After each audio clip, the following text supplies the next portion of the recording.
Welcome back, Lisa Rinna. I've missed you so much since your family packed their bags, loaded them in your mouth, and skipped town. And does it match the blood you found inside Mr. Simpson's Bronco? Yes, it's all from the same individual. Then you mean all this time we could have been friends? Judges your score. Tell us what you don't like about yourself. I'd like to go to Dreamland. I'll take you there. Who are you? I'm Constance Langdon, and this is my fucking house. Hey everybody, welcome to the Ryan Murphy Project, where we talk about TV's most prolific showrunner. I'm Eric Wilson. Did I do it right? No, not really. No, did I shorten it? All right, wait, you do it, okay. You do it. Hey everybody, welcome to the Ryan Murphy Project, a podcast where we take an in-depth look at the life and career of one of TV's most prolific showrunners. I'm Eric. I did that, I'm Andrew. I did that intro fine. That was it. I did it word for word. We can't just have you start doing the intro. I know, but it'll throw people off. I know, but that's exactly it. Crisscross. You never know what you're gonna get when you never know. We're always surprising you with the intro. So, yeah. Welcome back to another episode, everybody. Hey, Andrew. Hey, Eric. Everyone, Eric has a newly minted mustache. I'm rocking the mustache. This is my second mustache of quarantine. I painted my nails. I learned how to bake pretzels. I'm just trying new things over here in Los Angeles. Yeah, you are. I love this quarantine you. Never been more rested. That's true, bitch.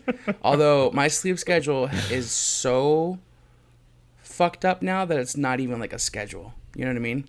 Yeah. Like it used to be like, yeah, I'm just up from 9 p.m. to 9 a.m. That used to be like my fucked up schedule. Okay. Now it's like I'll sleep from like 5 a.m. to 9 a.m. and then 3 p.m. to 9 p.m. and then like midnight to 3 a.m. I'm just like popping in these quick like power sessions, and then like in between I like get up and write or edit or watch TV. I know. Or. Well, that sounds like a life of an artist, if I've ever heard it before. You know what? Thank you. That's what it's I true. wanted, right? It's it's half a like half a lie, but it's true too. Just like you're just living for that right now. So it's true, yeah. And then I have to actually work because I have an actual job. I know. It is interesting when I at least I like it because I know when I wake up at like 5:30 that I know you're already awake. And but now now it's a problem because you consistently text me. Which means I'm consistently awake at 4:30 in the fucking morning. Did you like the other day? I was like, don't text me if you're awake. I know. But I had already texted you. People are starting to catch on, like, because I'll post on my Instagram story at like 4 a.m. and then like 9 p.m. that same day. And it's like, when the fuck is this guy sleeping? It's like, because I'll just wake up and post and then fall back asleep or something, Yeah, you're like, oh, okay. There we go. So people are starting to catch on, and they're like messaging me like, what the fuck is your sleep schedule? Like, why are you up when I'm awake? Why are you on East Coast time? I know. Yeah, you are pretty much on East Coast time. I've stopped asking. I embrace it. But it's fun. No. Yeah. Good for you. Speaking of fun, we're switching things up here on the show this week. Yep, and for the next month, actually. Mm-hmm. So we've gone through all the pilots. We did a bonus episode of Scream Queens. We did our tribute to the beautiful Naya Rivera. Mm-hmm. We broke down the pilots that we watched. And this would be the start of a new cycle. But we thought about it a little bit, and we figured a lot of the other shows are going to come through a lot quicker than Glee and American Horror Story. Yeah. Those two shows, out of all the shows that we're going to cover, have the most amount of episodes. Both have over 100. So it's going to take a while to get through these. And because they are two of our favorite shows, hands down, the two shows that inspired this podcast, we figured for the next month we would do 8 episodes, 4 Glee and 4 American Horror Story, before we kick into our next cycle, which is introducing, which we talked about this last week as well, but we will be starting Ratchet, Ryan's newest show on Netflix. So that's kind of the plan for the next month. And you know how we are with plans. They are meant to be broken. So. Yes, exactly. So don't hold us to like 2 a week, but definitely at least 1 a week. But that's our inspiration. No, that's our goal. That's our goal. Uh-huh. Yeah. And we can do it because, obviously we love these characters. We love the show. But life and being an artist and sleeping. It's not the recording that's the issue. It's the editing, which is just like, because we record so often for this show, and then I spend my nights listening to us recording, it just it's making me hate your guts, I guess. Oh, and all the laughing that I just like twirl around and do on this podcast. No, it's just like I need a mental break. But yeah, so we're gonna try and do 8 episodes, like we've promised over the next month. But we'll be doing 4 Glee, 4 American Horror Story, and we're excited to continue this journey. Yeah. Today we're doing Glee. I loved watching this episode. Yeah, this was almost it felt almost older than the pilot. Yeah, somehow, no, you're so right. You're so right. Because like the pilot, I think we've watched multiple times over the years. I don't remember watching Showmance. That's the name of this episode. Multiple times. Showmance. Uh-huh. So I feel like it's like this is the it feels second more time retro. I've ever seen this. Yeah, right? You know, Yeah, like yeah, I'm yeah. like, oh, okay. It's like, do I watch the pilot and then just skip right to season 3? Like, Do I don't know just what like happens. skip right to sectionals? Like, is I'm like, that where's a Blaine? regional? I know. Yeah, so episode 2 of season 1, Showmance. It was written by Brad, Ryan, and Ian, and it was directed by Ryan. Yeah. With this episode, you can like feel like the joy. That was something. Maybe because I had a bad day, but like watching this, just the show, like there's so much happiness and lightness funny. in this. It's Oh funny. my God. There's like so many good lines in this episode alone. And I was just like, and they really simplified the storytelling. Like, they set up like, maybe because they're really focused on like the love dynamics within the group itself. And like the key characters and I think this episode, because it was called Showmance, I think it was more about the romantic relationships amongst our main cast. It's kind of what we explored because when I this. first saw that was but you're the right, title. it is a simpler. It felt like a high school drama. It felt. Yeah. It didn't feel like Glee, Okay. right? It did. No, you're so right. It felt like the first time that I watched this, I remember thinking, I'm like, oh, so this show is basically like a slanted version of an after school special PSA sort of thing. Yeah. Mm-hmm. And I was like, oh, okay. Yeah. I thought Showmance, the title of the episode, was a play on bromance. And I was like, so where's the bromance? I was like, there is none. Showmance is just like people who are a part of a cast of something that fall for each other. That's Mr. so and Mrs. ironic. Smith, Brad and Angelina, if you will. And they then had look a at what the Showmance. hell happened in this show. It's like so incestual with the actors and actresses that actually dated and stuff like that. So Yeah, this whole episode, I was like, oh my God, this was maybe a little before, but around the time when Leah Michele and Matthew Morrison were dating. Oh, So I was like kind of watching it. I was like seeing if like her crush or her interest romantically in him came through. Mm-hmm. And I feel like there was a scene later in the episode where that happened, and I was like, ugh. Yeah. Let's talk about that then. Well, let's just talk about the episode. So we open with Mr. Shu getting out of his car in the parking lot, and he's walking through that parking lot like a rock star. Like Yeah, he it's a starts off callback this, to the pilot's opening. Yeah. I thought that too, like in so many different ways. But Yeah. and then Rachel comes up and she's like, I have a list of songs for you that I could only sing, blah, blah, blah, blah. He's like, okay. And then Mercedes like, look at this. Woo! And I was just like, okay. I can't hit Mercedes notes. You can hear that? Obviously, it's you hear okay. this voice? And then Kurt gets dumped in the dumpster again. So it's very much a callback to the last episode. So Yeah, but it is like it's like showing like, here's our rock star group. We're still the same misfits, but now we're a band of misfits. Well, I guess it probably makes sense because it was 4 months until this episode aired from the pilot, because the pilot was in May, summer break It's or aired in something. September. Yeah. So they're like, we're still them. Yeah.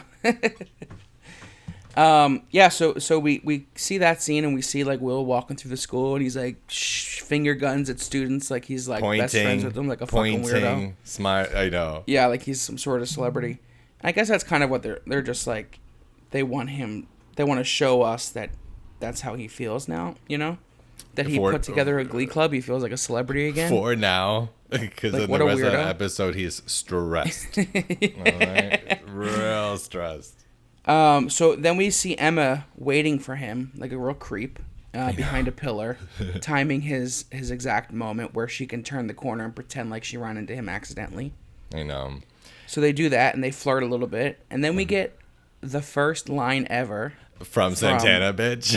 From Santana bitch from Naya Rivera. I wrote that down too. I was like, this is her first line, right? Yeah, she says, "Get a room." I know. To Emma and Will, which I'm surprised they called it out like that so quickly. And then even in the rest of the episode, they like processed it very quickly. There's a lot of times where I'm like, are they gonna kiss? And I was like, oh wait, it's only episode 2. They have a long time to draw this shit out. It felt like they processed it, but then they have the will they won't they at the end. Yeah, so they're like flirting and ha ha ha ha. And then Quinn says that Sue wants to see Will in her office. So then Will goes to her office, and this episode to me has also a lot of firsts, and and this is the first interaction that I can remember between Will and Sue. Maybe there was one in the pilot, but as far as maybe sparring and the way that they will do. This is the first where they established that they were going to be rivals, that she was the enemy. Yeah, and it shows Sue off in this like really. I don't know, like she was watered down here than what she's gonna become. Yes. So he walks in. But I don't know. She's almost like even more extreme in this, you know? Wow, because she says some shit here. So she walks in and she's working out, and this just like further establishes like the craziness of this universe. Because she was like, I was at the library reading Cheer magazine to the disabled. What did she say? Yeah. and then she's like, and I picked up this book, and it's the show choir rule book to kind of, it's the slight Will. And then it says that she points out that basically his Glee club needs 6 more members because 12 members are the standard. Yes, you need 12 to get into regionals, and she says that he has 5.5. And then she goes, kid in a wheelchair. Like I know, she's like, joke. Just no. She's like, just so you just know, to hammer I'm that talking home. About So she says that, and it's just her like, just like shitting on him, like out of nowhere, and she says you should just quit and join me as the assistant coach of the Cheerios. I guess she's worried about like another organization coming in and stealing her Cheerios spotlight. Yeah, but like, why is she worried about 5.5 kids? So it's really just a scene that just starts off their contentious relationship for the rest of the series. It builds the Cheerios versus Glee Club, which is it's always a fun dynamic when it's done correctly, and for the first few seasons it is. And then and it's true. I think that she's doing this because honestly she just wants a challenge. That's what I wrote down. Sue just wants a nemesis. She just wants she's a competitive, athletic woman, and she's just been at the top. And I see this little weird underdog Glee Club, and she's just like, I'm just gonna like try. And then Matthew Morris, fucking Mr. Shoes, just like smug. He's like, well, no. I think that's something to keep in mind throughout this whole series. Is like Sue rarely is ever acting from a place that isn't just her fucking with them. You know what I mean? Yeah, exactly. Like it means nothing to her, I feel like, this entire battle. It's just like a fun thing to keep her on her toes. You know what I mean? And she does malicious shit too. Yeah. Like, she does things that are like, oh my God, but at the end of the day she's like, I don't care. Yeah. But then she does these crazy like huge gestures that were like life-changing for some of these couples and things like that. So it's like it's pretty wild. Like she's at Rachel's opening night, and like it's like a whole thing. She had a baby. Yeah, so she had a baby. Would never with whose uterus? Baby. I know. Shut up. Next we see Quinn and Finn at the lockers. Locker talk. Lockers. I wish. Let's just order some. Let's just order some, or let me just change my Zoom background to lockers. Oh, we should. Oh my God, we should have Glee backgrounds. I know. Yeah. What are we doing? But it's just for us. But then, But Quinn's talking to Finn, she's just basically talking about popularity because you know Finn just joined the Glee Club. If he's doing the Glee Club, you know, then he's not popular and blah blah blah. And then Rachel People are gonna think he's gay. She says. Yeah, she's like, people think you're gay, which is like very high school true in a lot of ways. Very true. Yeah. But Rachel is like creeping in the background, quote unquote, putting on her makeup, even though she's a natural queen. You know, like what are you doing here? But say what you want about Leah Michelle, but flawless skin. Well, listen, anytime I talk about Rachel Berry, I'm talking about Rachel Berry. Yes, and only Rachel Berry. And only Rachel Berry. But Quinn's trying to convince Finn not to do this, and she's like, all right, I'll let you touch my breasts if you quit. He's like, over the shirt, under the shirt. She says, nah, over the bra. Oof. What even is that? And then he leaves, and then she catches Rachel eavesdropping, and she, like, tries to bully her, and then Rachel, like, feels confident, like Mr. Shu does, this you know, unearned confidence that they both have, and she's like, we're gonna rule this school soon, blah, blah, blah, blah, blah, blah, blah. And then she turns around, and boom, we get a slushie in the face to Rachel. This isn't the first time we see a slushie, right? Don't they get slushied in the pilot? I think that this is the first time we see the slushie. I wrote that down. I thought they got slushied as they were signing up in the pilot. No, because then that would wet the paper. Eric. Oh no. And then what will they do? They would wet the paper. They'd have no names. They'll be all wet. You ever tried to write on wet paper? It's so hard. Anyways, so I think that this is the first slushie. I really do. I wrote that in my notes. I thought so too, but maybe not. Fun fact though, they originally, like the first few seasons, they did use real slushies. Oh, ouch. So I feel like that's cold and a little hard. You're like, I get microabrasions when this happens. Yeah, right? Like, but then I also started thinking a little bit more about the slushies. Because then I was like, what, do they just have a slushie machine in this school? What the hell? Yeah, they have easy access to slushies in the school. Multicolored slushies in this school. I guess, like, they most high schools, sugar especially diets, you know? like suburban high schools, they're close to like a convenience store.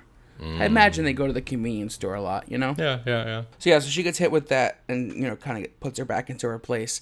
And then we cut to another rehearsal with the Glee Club, and they're rehearsing a disco song.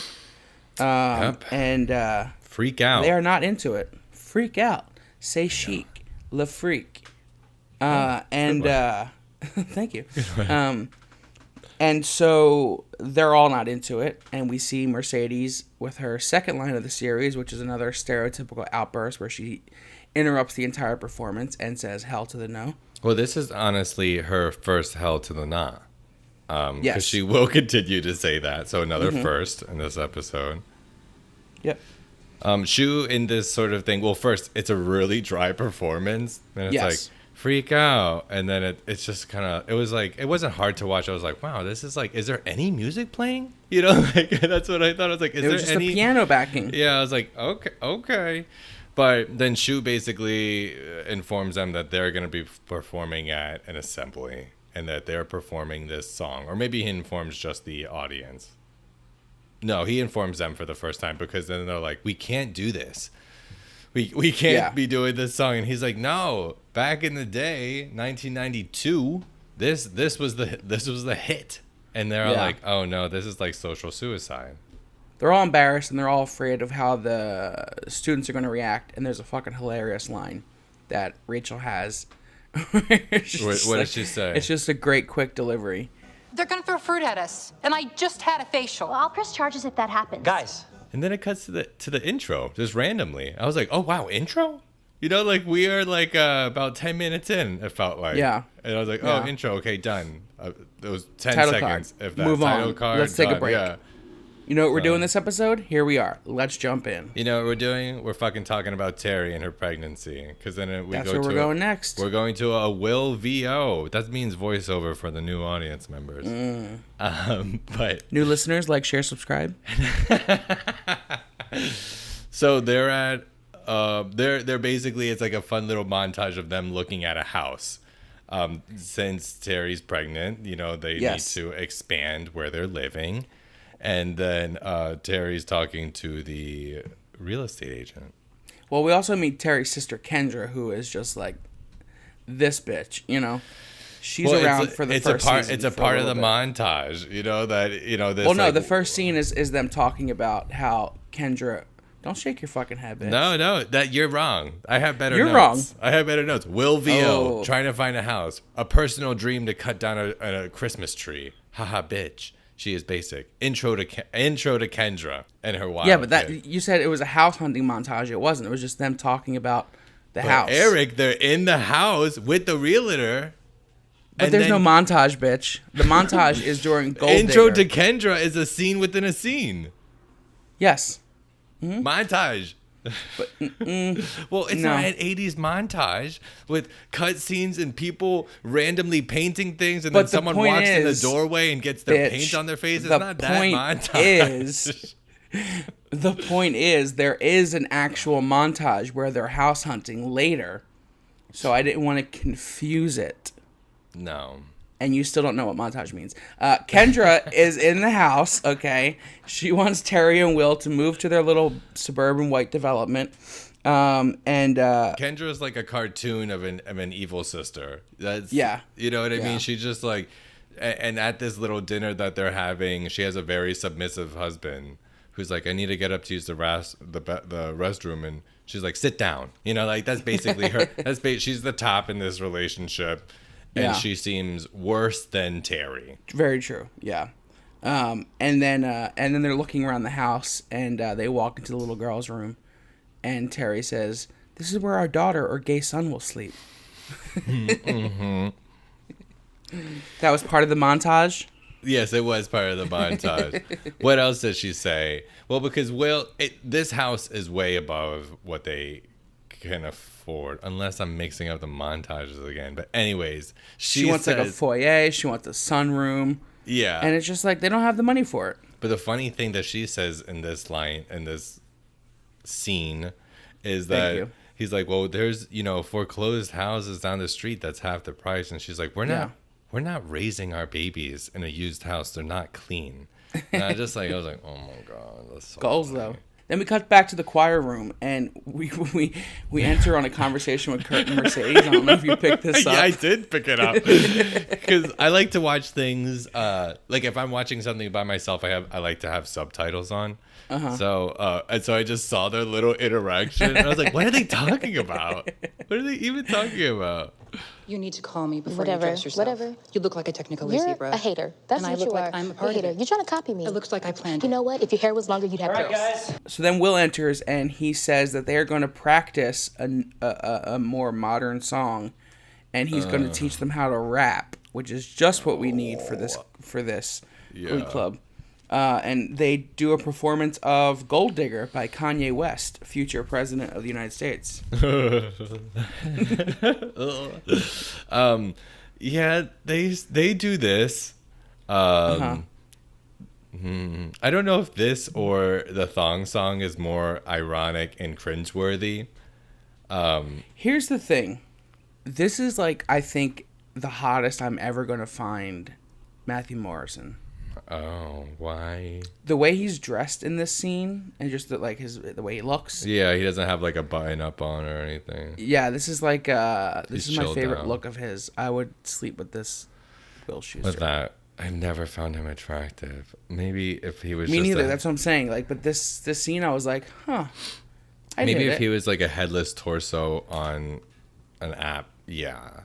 But I also, when this performance was going on, I just kept on thinking to myself, is this satire? I was like, because I don't think I understand. Is he serious? Is this satire? I don't know if I understand satire fully, like how I don't understand sarcasm. The one thing I noticed in this scene is Rachel's sweaters. This is the first time where I was like, her outfit is aggressive. Yep, she is. And she wears another good one later that I wrote down. The carousel horse? Yeah. That's amazing. An iconic episode, remember? No, I don't. No. Oh, well, we get to it. Well, speaking of Rachel, next we see a bathroom scene in the girls' room.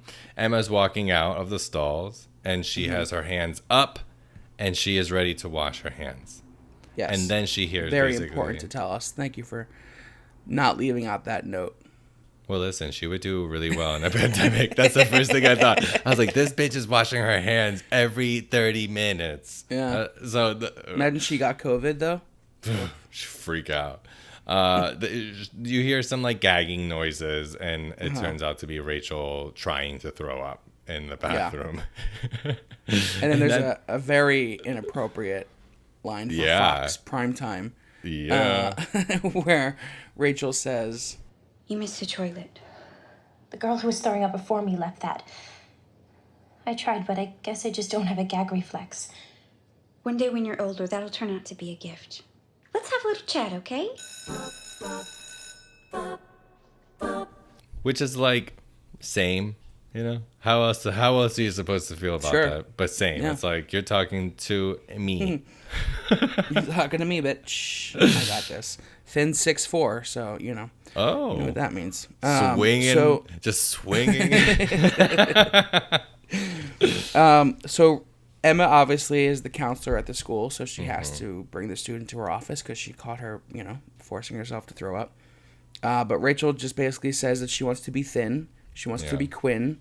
Yeah. She tries to throw up, but she can't because of her lack of gag reflex. And then Emma says basically that she needs to get over Finn or move on. She can't go after. And there's just a juxtaposition of Emma saying to Rachel what somebody should be saying to her, which is don't go after a man that isn't yours. Yeah. Essentially, like, don't go after a man that you can't have. Well, another first that I picked up on, this is Emma's first pamphlet. Because she has a pamphlet for everything. She's like, your grandmother just died in a fire. Pamphlet. You know? She's like, you got caught having sex with an older man. Pamphlet. You know, just like, it goes. I was like, oh, okay. And this pamphlet said, so you like throwing up. Yeah. So it's like, ew. This also, and there was a few other ones, but this was also my sort of structural idea of what a Ryan Murphy moment is. And there's a few other ones in this episode, but like this is kind of like the DL sort of like, let's talk about bulimia in this sort of twisted way that is also like empowering. But then he has like two women talking about love, people who don't love them back. Wild tackle, you know, so, and it's just like, so it was very Ryan. I don't know that they so much tackled bulimia in this scene. I mean, I'm sure there's a whole episode dedicated to it. This isn't a there Ryan. Is. There later on, there's the Ryan Murphy moment, but this is where I feel like I got my ideas of what I think that is for him. Yeah, I mean, this conversation and the way it's shot and the way that these couple scenes are pieced together are definitely all Ryan. I mean, this was directed by him, so technically the whole episode is a Ryan Murphy moment.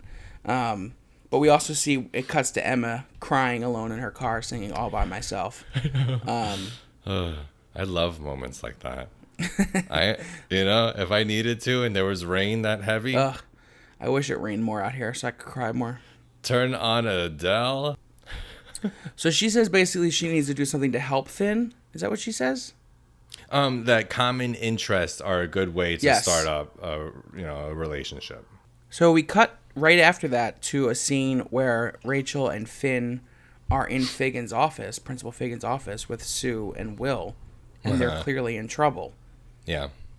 So we find out that the common interest was them figuring out a way to recruit members of the Glee Club so that they can come off cooler and they don't have to do this assembly. So they use the Cheerios printer to make flyers, and Sue caught them. And I laughed so hard at this little scene here. I actually think this is my favorite scene of the episode. I agree. Yeah. You know, like it's so it establishes so much. Yeah. Like it establishes the power of the Cheerios, that they have their own copier in a school. Yeah. like what are you doing? What are you copying? You know, it establishes how hilarious Figgins actually is, and how cheap of a motherfucker that he is. You know? Yeah. That copy machine is for Cheerios use only, paid for by alumni donations. I can't begin to fathom the damage you'd have done to the program had you broken it. All right, hold on a second, Sue. I resent being told to hold on to anything, William. I will not be treated like a second-class citizen because of my gender. There's a very clear bureaucracy when it comes to photocopies, and you seem to think that these procedures don't apply to your students. It is my strong recommendation that both these students be hobbled. How about they just pay for the copies? I like this compromise. Children, pay Miss Sylvester, and we'll let you off with a warning.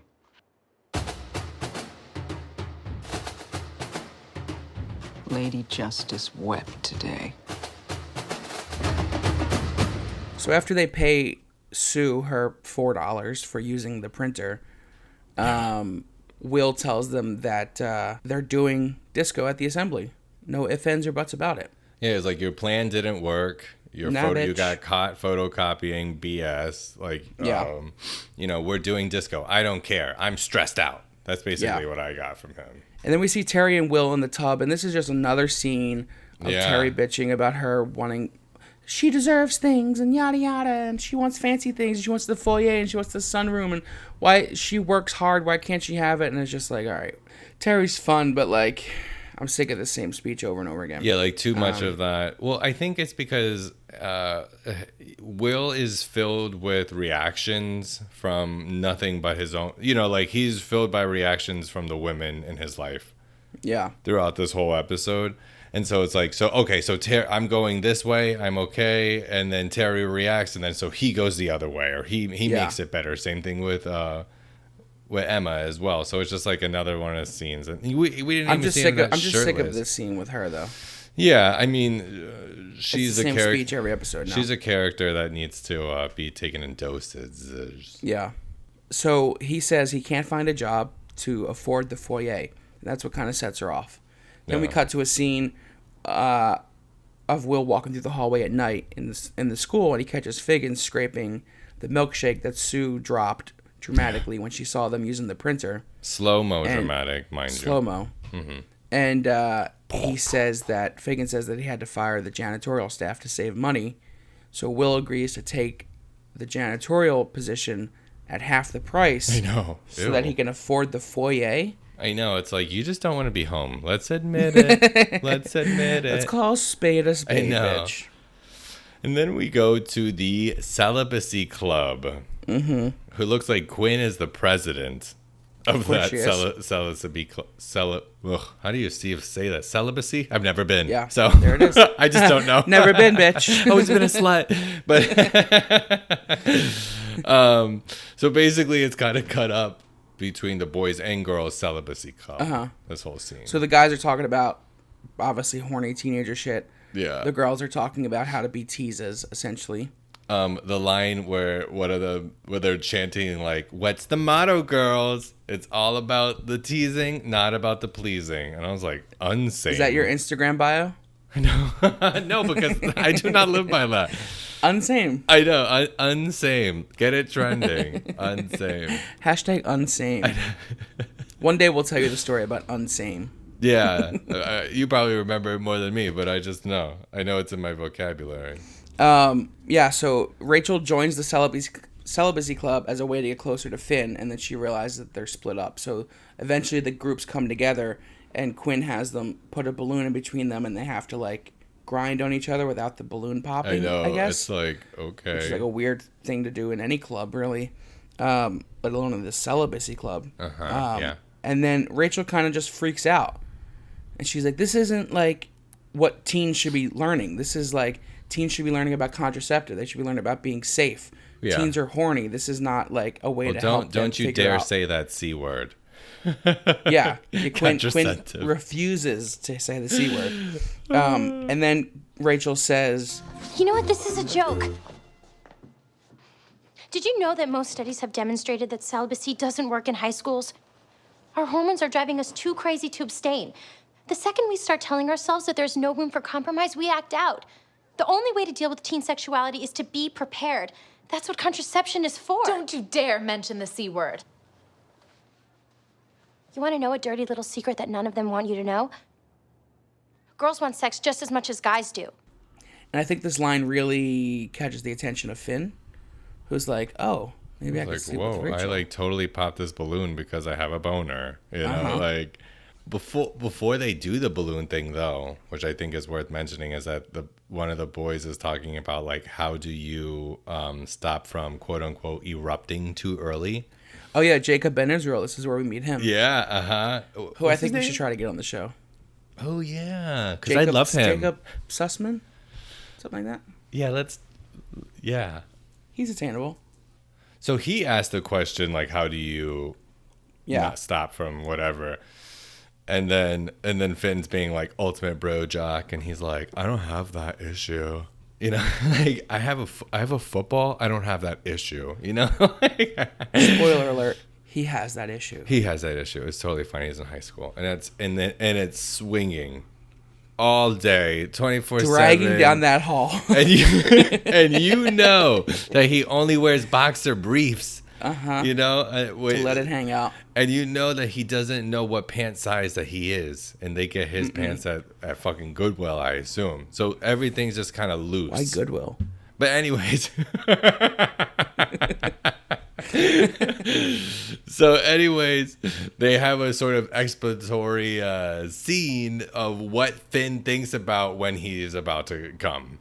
And it's him driving with his I'm glad mom. we're spending so much time on this. Well, this comes up later. Oh, that's right. I'm sorry. This is a we couldn't be more not on the same page this episode. Eric refuses to have an outline with me because of quote unquote more work. So whatever. It's not more work. It's spontaneity. That's what makes a good podcast. So I don't know what you're going to bring up. You don't know what I'm going to bring up. I don't want to tell you. Thank God we're both improvisers. Yeah. So then the scene that he plays in his head to not stop come him from coming. Yeah. Is a scene where he is learning to drive with his mom, and he's like, driving is fun, and she's like, you're a great driver, and then he hits a guy. And he runs over the mailman, literally. Oh God, she fully freaks out. She's like, oh my God, what are you gonna do? Yeah. That's what she says. I was like, why you're my mom, thanks, Mom. You know? But that's the worst line of Romy Rosemont's career in America, in the Ryan Murphy universe, you know? Because I was like, oh my God, why would she say that? It makes me think when I have a trick, if I need to stop from erupting, and I sing the Pledge of Allegiance, and I definitely learned that from a TV show. Somewhere it's like, well, just sing the Pledge of Allegiance, but I'm like, okay, I just do that. So that's my trick. Can I tell you my trick? Oh yeah. I don't need a trick. Let's move on. America and other countries, I literally spat out the water I had in my mouth when he said that. It's true, though. I could stay hard for hours. So the next scene is... DL plug. But with this scene with the celibacy club, though, this potentially is another, like, minor... it might be at the Ryan Murphy moment. You know, for me, at least, like, about, like, just talking about... If he would have taken 2 more steps, it would have been more of it, but I just don't see anything else in the episode, because it's another... I think because it was so, like, forced into, like, just call out these themes that they wanted to talk about within the love episode, made it more of a Ryan Murphy moment. You know what I mean? Ryan! Because this is really a PSA. It's really like, let's be sex positive. Teens don't need celibacy; they need contraception. That's basically what. So just real quick, in this episode, we've talked about pregnancy, infidelity, bulimia, celibacy, teen contraceptives, teen sexuality. So then we cut to Emma, who catches Will scrubbing chewing gum off the bottoms of desks, and she says, "Are you a janitor?" And he goes, "No." And she says, "You're sure dressed like a janitor." I know. And so he admits it. He's embarrassed that he's a janitor. So she tries to make him feel better and uses this opportunity of him being stuck in the school at night to spend time with him. They have a little cute scene where they clean together. She's like, "I'll help you clean. I love cleaning. I have a little toothbrush." Mm-hmm. She pulls out a little toothbrush in a minute. But Will is weird in this scene, and he's creepy, and he goes, and he kind of pushes, Is it? And it's like a sort of therapy where like if you're afraid of being buried alive, they bury you alive. You know, like right away. I forget what that's called, but that's basically what he's doing. Shock therapy? No.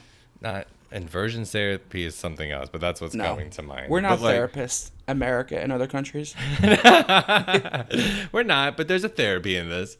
We'll have a therapist on sometime. No, because he kind of calls out her OCD because he's like, you're helping me with so many issues.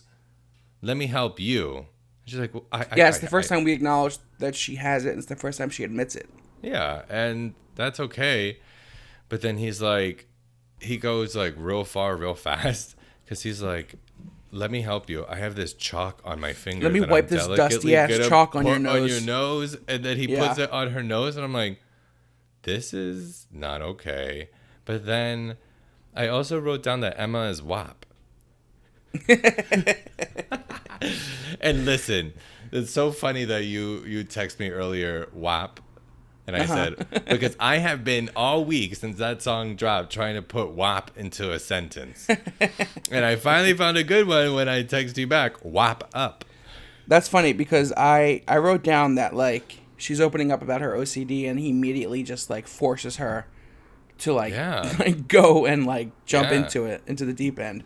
Which was like such a fucking like, and then they tried to frame it as like this huge romantic gesture of a moment. I know, like, and it led to them having this energy together. She's in ecstasy by it, but the whole weird thing about it is like you're coming on really fast. You know? If this wasn't a TV show, she would not have been in ecstasy about that situation. No, it'd be like what? Yeah. So after they share this like forbidden moment where they almost kiss, she runs off and leaves Will to ponder. You know. Yeah. What's going on here? Well, they both had to wipe up the floor because they were a WAP. Yeah, you see, I used it in a sentence. Dripping WAP all over that classroom.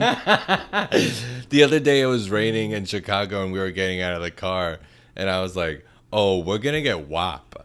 Is that a good use of it? No, I don't think so. Okay. Well, then the next thing we see. Speaking of WAP, is the Glee Club having a secret meeting without Shu. Rachel's obviously running it. And Rachel's running it, and she's basically like, we're going to give, at the assembly, we're not going to do the disco song. We're going to give them what they want, and it's sex. Sexy teens. Yep. So that's what they're going to do, and we cut to the assembly, and this is something I missed from later episodes, and I totally forgot that they did this. Yep. Anytime Figgins does an announcement, it's prefaced with like something terrible that's going on in the school. I know. Like it's like Silence, children. Silence. First, an announcement. The toilets are broken again. We are fixing the problem, but let me warn you, there will be zero tolerance for anyone soiling school grounds. We're not going to have a repeat of last time. But remember in later seasons when he's like afraid of Tina Cohen Chang? I think that's this season. I think that's this season. and her vampire ways. Tina Cohen Chang and your vampire ways. Yeah, because he's like, the toilets are broken again. You know, like, and then he's like, let's not have the catastrophe like last time was. And then it's performance time, and the kids surprise Shu by performing Push It, and everybody else by performing Push It by Salt and Pepper. I know. And it's very sexy.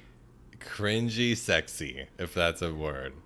I mean, I'm into Finn. Like, Finn was like a very early gay crush for me. Not early, but like when I like fully knew what being gay was. He was one of the first people where I was like, that's like like that. Well, type yeah, I'm he's attracted so to. your type. Oh my god. Yeah, fuck you. But and in my notes I have when Finn starts rapping, I said, "Oh my god, no, Finn." No. And I'm like, this but is the why humping was what did it for me.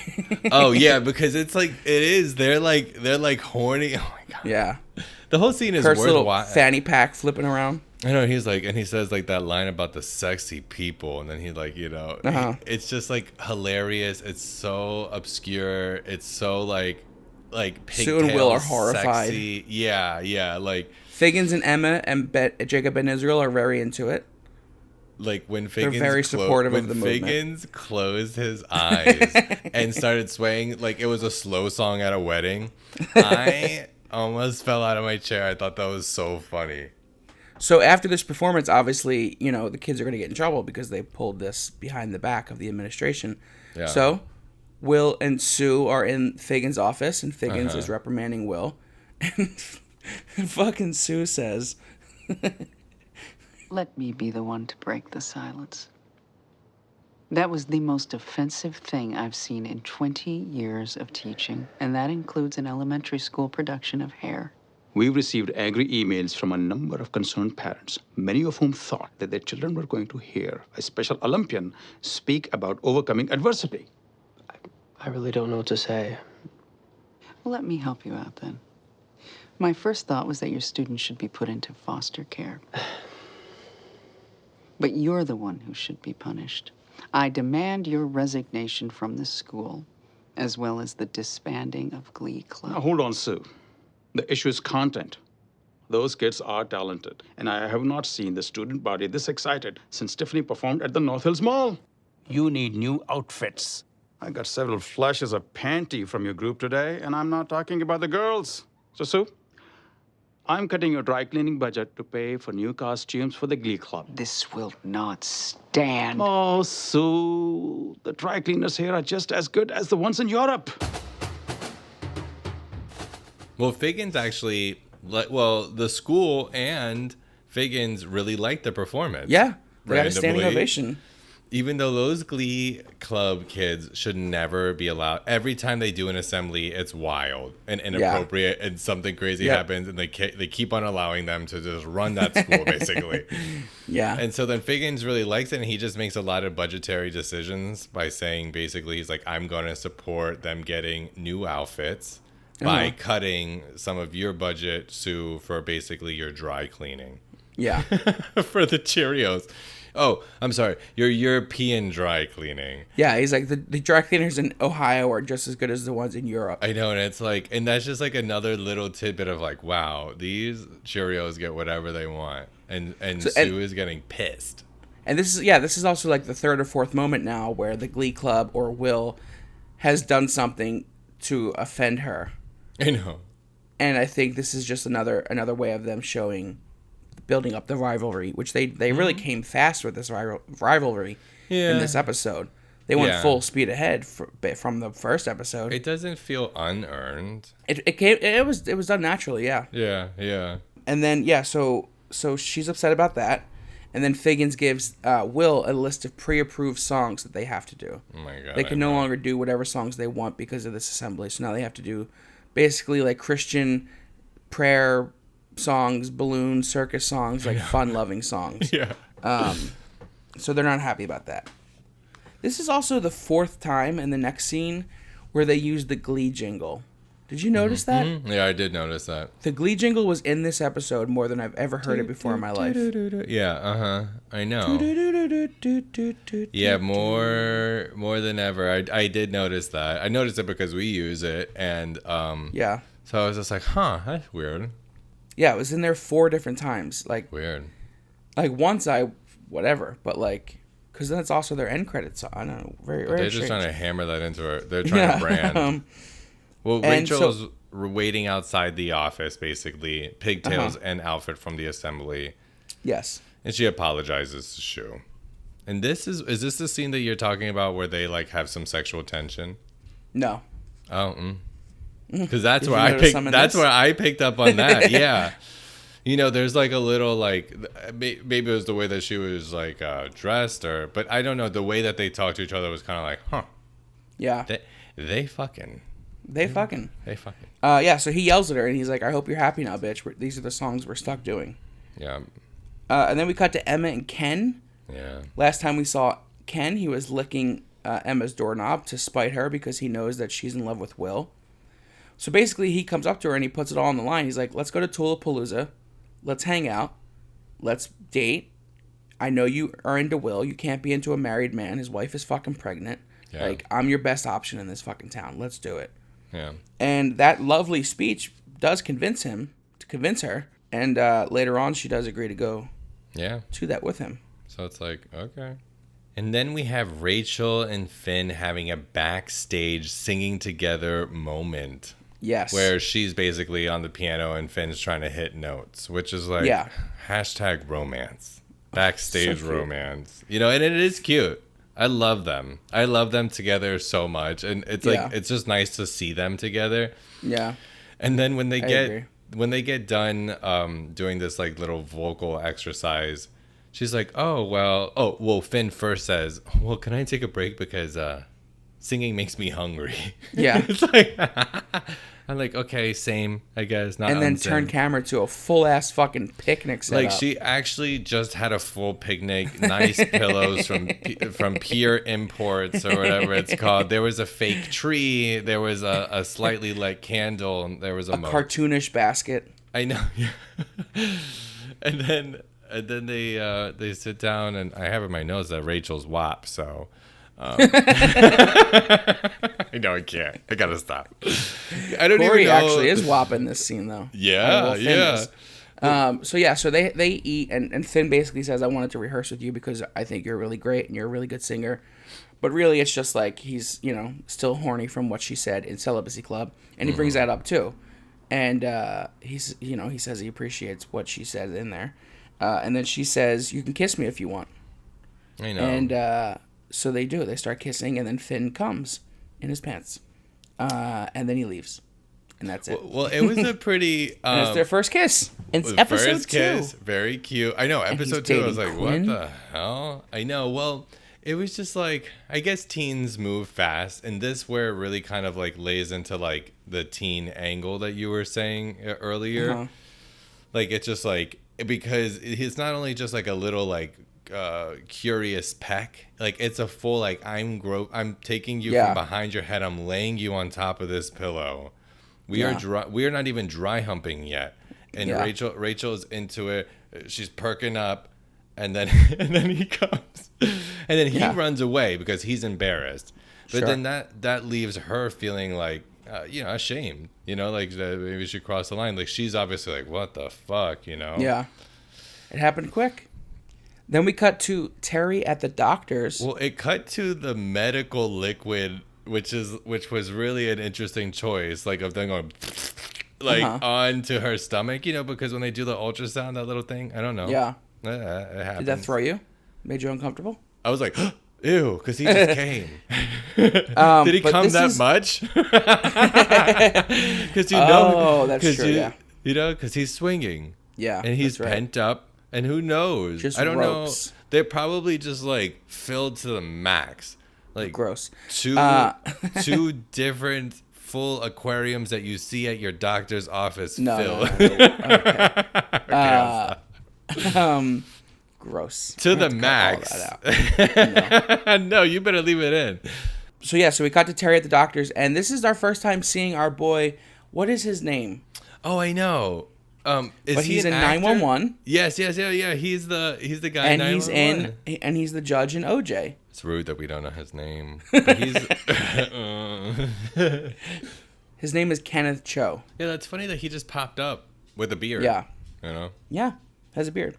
So basically, he says, everything looks good. You're not pregnant. And she's like, excuse me?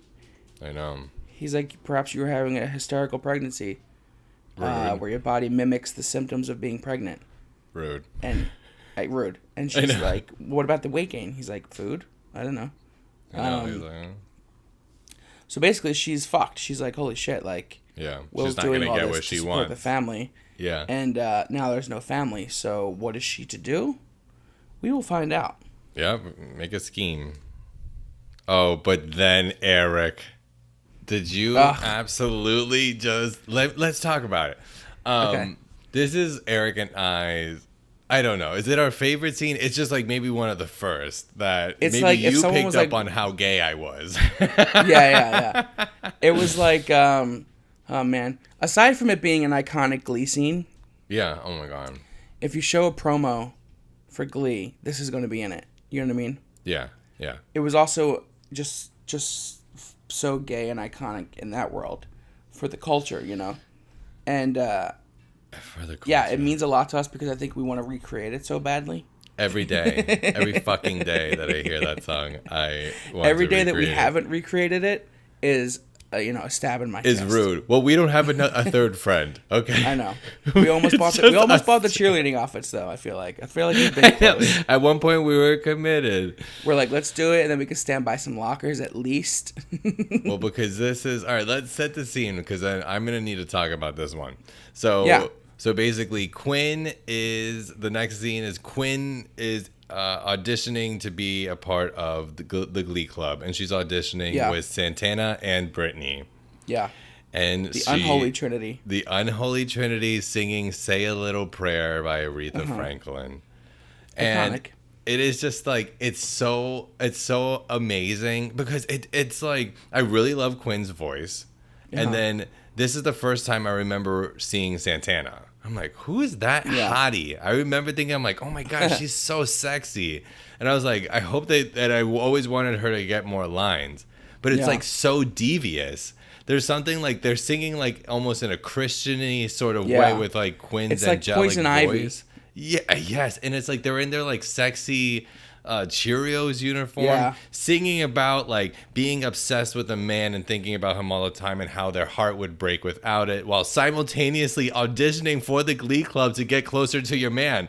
It's like I was layers. Like, oh my god! I watched this scene 3 times. I was like, like hitting that 10 back. I was like, oh my god! And then I listened to it when we were done, and it's like I loved it. I love it so much.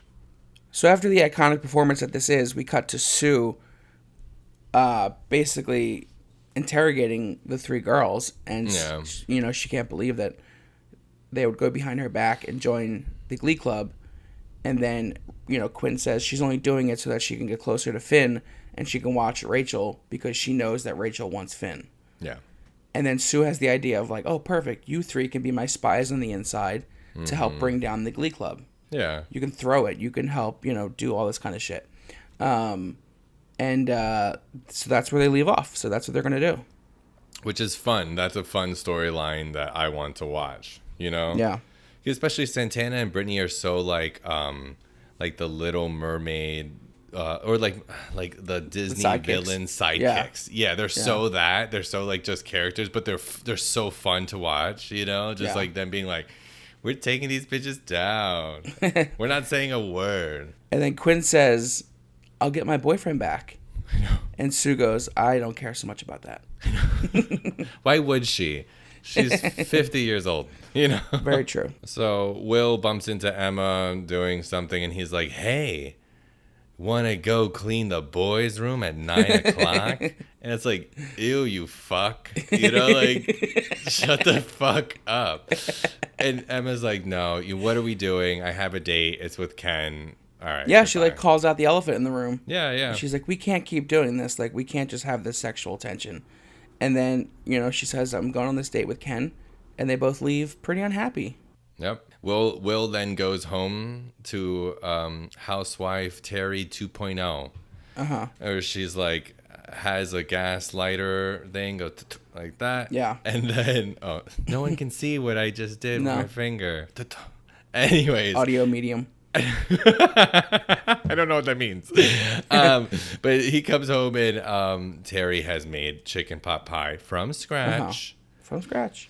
She's trying. And because she initially is going to tell him about the baby news. Yeah. But then when Will sits down, in my opinion, this is fucking fake from Will, because again, he's having reactions from Emma saying no, or else, in my opinion, he would have went with the affair. You know what I mean? Yeah. Like no matter what. But he's like, I want family. Let's do the foyer. Let's get a new car. Let's get a minivan. Yeah, you know what I mean? And it is interesting because a lot of times, like in shows, women have more of their storyline driven by men around them, but he is kind of the reverse of that.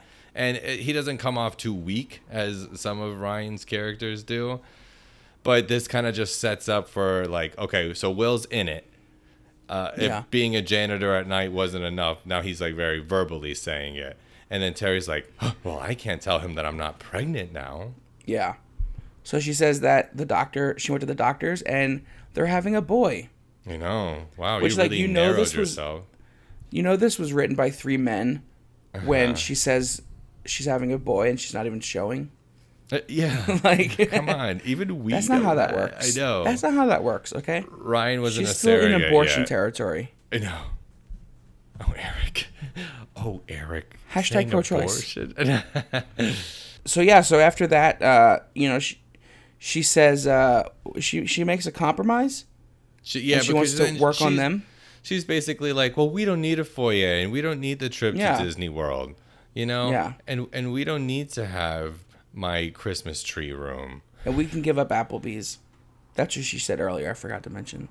Well, I Eric, would never give up Applebee's. not to, you know, but there wasn't another real estate montage scene like you had further alluded to. In the first montage, it was. So, at the end of the day, may I say that I was right? Ooh. I was, though. I was. And you should have let me talk about Kendra when I wanted to. Let's have it in the comments, okay? All right. Was Andrew right? Hashtag unsane. Was Andrew right? So basically, like, she's like, I have to, like, be nicer. Like, she knows, yeah. You know, the ball's no longer in her court, even if Will doesn't know it. Well, she doesn't have the power nap yet because she's saying that she's pregnant, but she's not pregnant, and she did that for a multitude of reasons. It gets muddy down the line. Yeah. And then we go to, well, then there's a commercial break. Amen. Maybe. Well, we're going to take a commercial break right now. No. Cut to. That was a great sponsor, Eric. I'm glad we did that. I just want to say, like, you've been surprising me with these commercial breaks the last couple of weeks. And I don't even know what I'm going to put in, like, between these. We're, like, almost at the end. I'm like, commercial. I know. Like what am I even putting in between? We have one scene left. And we didn't even take a break. It's been 10 seconds. It's because we're night recording, and I'm just like, I'm drunk, Andrew. Basically, I'm like, oh, I'm up past 9:30. So Will is in the choir room. This is the scene where I sense the sexual tension between Matt and Leah. But Will's in the choir room basically telling Leah, you know, that he's giving the Don't Stop Believing song to Quinn. So it's going to be a Quinn and Finn song. Rachel does not like that because it's just another thing that Quinn gets that she doesn't. And she says he's doing it out of spite because of what she did. And he says, no, I'm doing it because I think that's what's right. It's not all about you. So she doesn't like hearing this, but it's something that she has to hear. Well, do you like hearing that? Because I immediately thought, I'm like, if anyone ever said that to Eric, it's not all about you. Which I'm sure someone I have. I mean, probably. Yeah, sure. Like, it's not all about you. I don't mind it not being all about me. I just need some sort of attention. Amen. Give me the attention and I'm fine. It doesn't have to be all the attention. Yeah. So then she asks if she can have the auditorium to practice. Yeah. Because her neighbors are filing a lawsuit. Oh my God. A noise complaint, you know? Yeah. And then she goes to the auditorium and sings Take a Bow by Rihanna. Yeah. Iconic first season song. It is so good. It is so good on so many levels because, like, Rihanna's version is basically like, look at you, ex-boyfriend, ex-partner, like, being performative, like, you should be proud of yourself, right? Like, that's like Rihanna's version, but then Rachel kind of twists it and reverses it and makes like a self-deprecating song about, like, her performative nature. Yeah. You know, and I remember picking up on that when she did it the very first episode, the very first time I saw it, and I'm like, this is amazing how they inverted that. And I'm like, oh my God, I hope that the Glee keeps doing it. And sometimes they do, you know, I don't think it's that's what I wrote down too. This is the first time where they end an episode with a song that's like a poignant wrap up of the entire episode and where we're going from here into the next